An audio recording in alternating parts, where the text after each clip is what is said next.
we had Cannonier versus Robocop in the main event.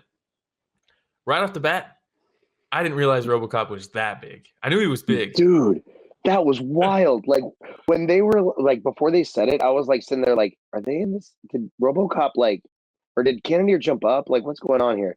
And then they said he's big, and I'm like, oh yeah, he's just a monster. He's a mountain of a man. Dude, and Cannonier used to be a heavyweight. Yeah. Like, that's crazy. Oh man. Shout out Austin. Thanks for joining. And yes, he's already talking about the yellow cards. We will definitely be talking about yellow cards. But yes, Robocop massive. Cannoneer is also a big middleweight, like we just said. He used to be a heavyweight. And that first round, it was it was Robocop doing Robocop things.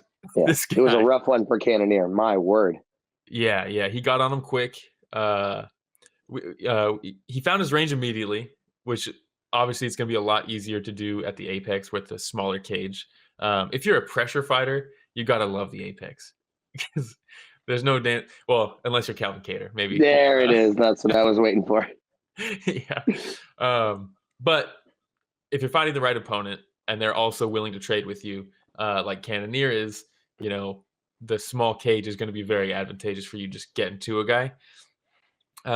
He dropped Cannonier twice in the first round. Yeah. I thought it was I had a 10-8 round in the first round, I'll be honest. I don't think I saw any of the other. No judges gave it a 10-8 round, and none of the other like pros on Twitter or whatever gave it a 10-8 round. But it's like, for me, that's the description of a 10-8, pretty much. Yeah.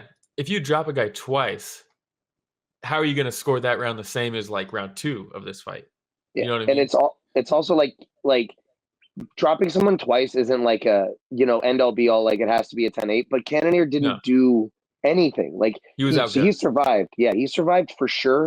The fact that a 40-year-old man could take all of that punishment is astounding, but yeah, he didn't do anything. He didn't respond like with attacks. He responded with like evasion and defense and like surviving. But that is essentially what a 10-8 round is. Like he didn't do anything back at him. Yeah, and like and I don't want this to be like a huge sticking point or anything. Ultimately, it doesn't matter, right? But my biggest thing is how does that first round weigh the same as that second round? Correct. You know what I mean? It shouldn't. And I don't know if you can get into the weeds and be like, well, what if we do 10 points versus 8.5 and it's not a real 10-8? And it's like, what do we? I've seen people say that, and I'm just like, what the fuck is going on? That's overly complicating something.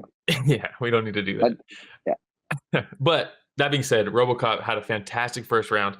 And in the lead up, Jared Cannonier was talking about how he's like, I think I just need to weather the early storm because he will slow down. He's too big.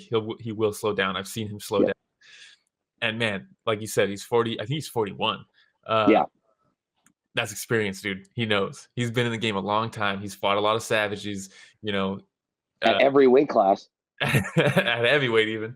And man, he survives the first round. It's a doozy one.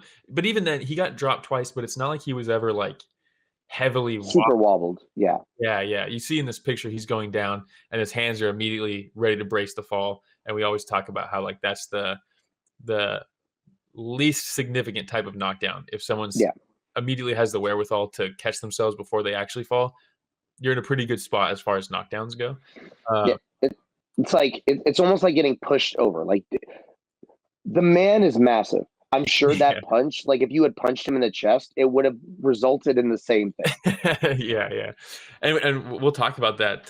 We'll talk about that in even just this next round. So Cannonier gets dropped twice. They make it to the second round.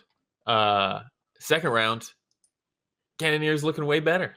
Like way better. And immediately you see Robocop was in this position for the rest of the fight with his hands pretty much exactly where they are in this photo. He did a decent job, even when you could tell he was gassed after the first round. He fought decently despite being gassed, but the reaction time wasn't quite there anymore. When he was throwing, his head was staying in the same place. Super stiff. Yeah, it's like the little things that are hard to do while you're tired, Yeah, the big one for me was like when first round Robocop was constantly forward. Like he didn't take a single side or backstep. It was just forward pressure. Whereas the second round, he was going backwards the whole time, but he also never circled off anywhere. It was just backwards motion the entire time. Even when he hit the cage, it was Cannonier letting him off and circle off just so he could pressure again. Yeah. One thing I liked a lot too from Cannonier, especially as the fight progressed, was his leg kicks. He's always been a pretty good leg kicker. Everyone thinks of him as like a heavy-handed guy, which he is, but his leg kicks are pretty good. And it's one of those things where when you're fighting a guy like Robocop who wants to like plant and throw, you know, people got to know like power comes from the feet first, right? Like hard punches come from the feet first. They go up your body. You got to dig in to throw a hard punch. And if you go to plant to throw a hard punch and you get leg kicked, as soon as you really put the weight on that leg, dude, it could disrupt everything. And a good example of that is MVP's knockout. That's a great one. Another, my go-to for like inside leg kick, because the inside leg kick was money for Cannonier. He kept taking him off balance. Is Super Leg versus Takeru in Japan. Oh yeah, because Takeru throws hard as fuck. That dude throws overhands. That's his whole game. He wants to throw overhands, and well, it's not his whole game, but it's a big part of his game. And Super Leg just all night was kicking that inside leg every time he would step in to throw that overhand. He'd plant on that lead leg and then inside leg kick, take it out from under him, and now he's off balance. He can't throw that big shot. And if you're constantly winding up to throw a big shot, but it gets taken out from under you and you don't get to throw it, that's also extremely tiring. Like you can't do that all night. Every time you whiff on anything, that is way more like deteriorating on your gas tank than throwing 20 punches. It's insane. Or landing 20 punches. Yeah, and then a big tide turning moment. The second round was a tide turning moment just because, he came back after the first round getting dropped twice, and then I thought he won the second round. Third Definitely round won the second round. I can't imagine anybody gave Robocop the second round. Hell no. Maybe third Sal. Round, maybe Sal, maybe Adelaide Bird. Third round, they get into a clinch position, which is going to be advantageous for Cannonier here, because Cannonier cracks with elbows, dude. Cracks with elbows. They didn't have a good photo of it, but and Austin just said Jared's elbow knocked down at the end of the round was vicious, picture perfect timing. Rodriguez felt that shit today. Yeah, he drops him. He starts laying on the ground and pound. Yeah, he goes down like a sack of potatoes, man. Those clinch elbows that drop someone like that are so cool. Yeah. Goes for the ground and pound. The round ends while he's hitting him. He said after the fight that he didn't hear the bell, so he thought they called off the fight. Yeah, and he was all excited. He looked around and nobody was reacting. He's like, "Damn, why is nobody as excited as me?" And then he's like, "Oh shit, I gotta go again," which is hilarious. But then the next round he comes out and just puts it on him, dude. Absolutely puts it on him. Like you said, walks him straight back to the fence. Doesn't let him off the hook this time. Instead, puts him on the hook. Starts hitting him with hooks as he's trying to kind of go around. But damn, just completely crumbled him. There was no good pictures of the finish. There's a good one here. We'll talk about this picture actually in the next fight too, the co-main. Man, about getting guys while they're circling off the fence or trying to skate along the outside of the fence, and hooks being a good weapon for that. But yeah, he drops him, finishes him up against the fence. It was actually a really nice body shot too. He hits him with the hook up top and then to the body, and then you can see him kind of curl a little bit from the body shot as he tries to get away, and then a couple more up top. And that's experience, dude. Knowing when you hurt a guy to the head to go to the body instead of just keep head hunting, because all it takes is one shot while they're focused on getting hit in the head. If you can sneak in a shot to the liver or something like that, goddamn.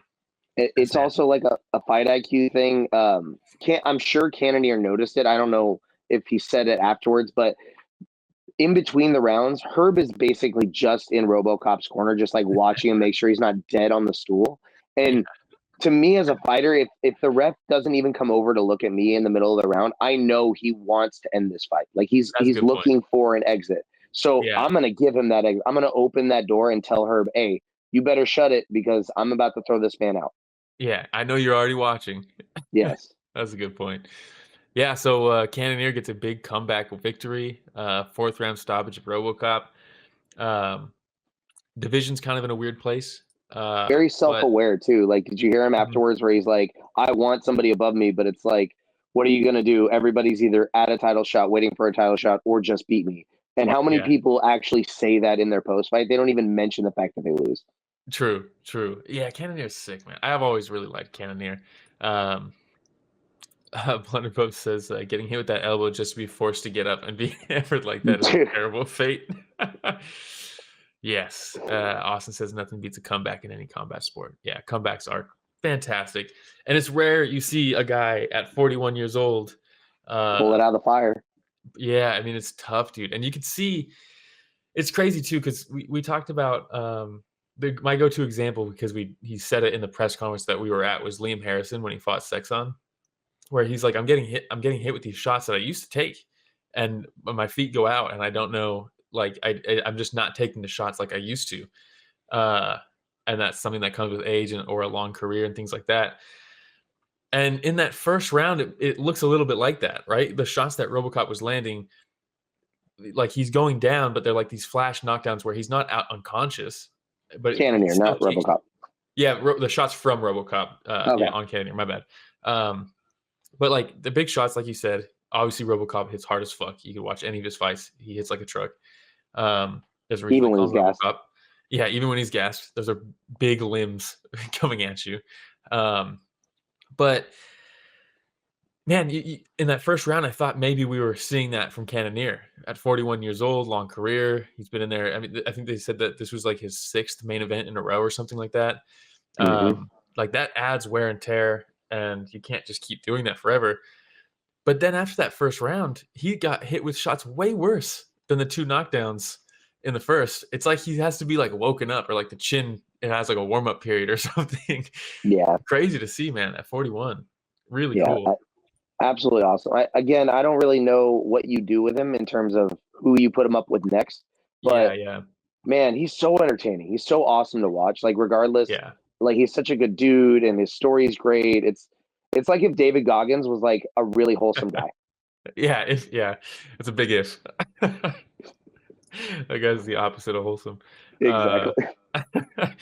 but man, yeah, I love Cannonier. I just don't know what you do. We got a bit of a logjam at that weight class, but I will watch every time he fights because he's very fun. And like Genevieve said earlier, main event was the saving grace of this card, 100%. Yeah. Yeah, man, one thing too. So RoboCop before the fight is talking about how a lot of fighters will change like their phone background to like their opponent during fight camp. So like every time I open my phone, I see him, and I know to put my phone away because that guy must be working. I need to work and things like that, right? Yeah. This dude had photos of Cannonier up all All over over his his house. house, and I'm like, oh, dude, imagine you get finished, you get knocked out by a guy, and then you go home, Take them all and down. he's just everywhere, dude. It's fucking brutal. If I'm RoboCop, I'm calling buddies, be like, "Hey, the keys under the doormat. Get into the house. Take all these photos down. I want to see this shit, Put them dude. in the backyard and burn them. Burn them all." Oh, hey, shout out Phil from Combat Sports Today. Make sure you guys follow them. They got a great channel. They got a great Twitter page, great Instagram for all things combat sports. Blunderup says, "Can we talk about RoboCop walking to the arena in the worst fitting suit ever, and then walking to the octagon looking like someone's dad crashing wrestling practice?" Look, RoboCop. I like RoboCop, but man, there's something funny about him, dude. Yeah, a little there's bit. there's something funny about him, and I I mean think that it with all might due be just a respect. Brazilian thing. Like Could a be. lot of the Brazilians kind of have that like dorky, goofy, like I don't quite understand how I'm funny kind of thing going on. Yeah, I don't Like know. Vanderlei is hilarious for no reason.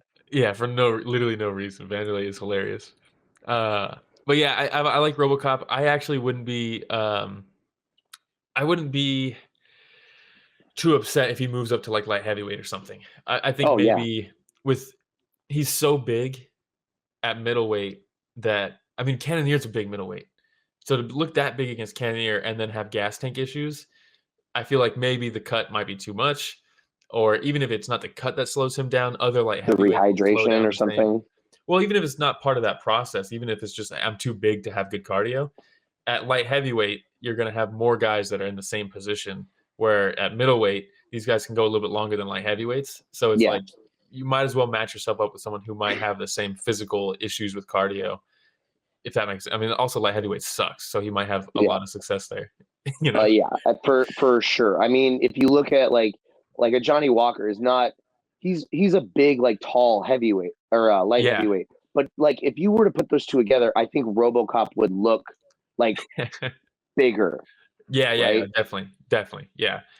Johnny Walker's leaner than RoboCop for sure. 100%. And there's a lot of light heavyweights that are like that. Like Anthony, dude, there's no way that RoboCop is not bigger than Anthony Smith.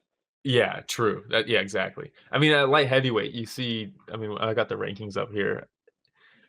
We got, Alonzo Menafield, Anthony Smith, Azamat Mirzakhanov. Like, these are fights that he could probably win, dude. Yeah. You know, it'd be a lot more competitive than the last one, I think. Yeah.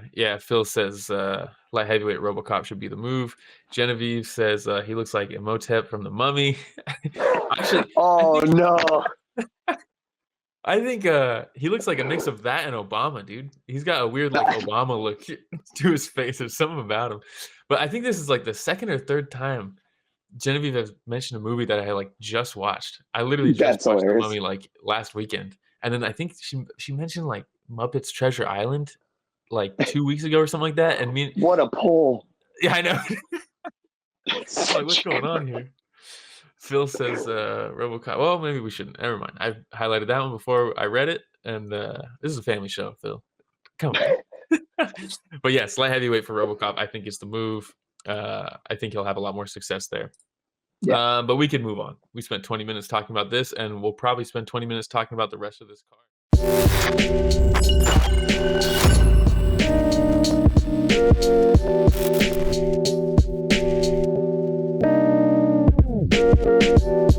Hey everybody, Romero and Will here. Thank you for watching that short clip. Just so you know, that was a small excerpt from what we covered this last Sunday, right, Will? Yeah, we cover the entire event every weekend. So this was just a cutout from the live stream that we did. The link to that live stream is in the description. So if you want to hear about the other fights that night, it's down below in the description. Please like, subscribe, hit the notification bell because we go live every Sunday to cover events. And if you do that, you'll know for next week and you can tune in and be in the chat and get featured on the show just like everybody else was on this clip. We hope to chat with you live.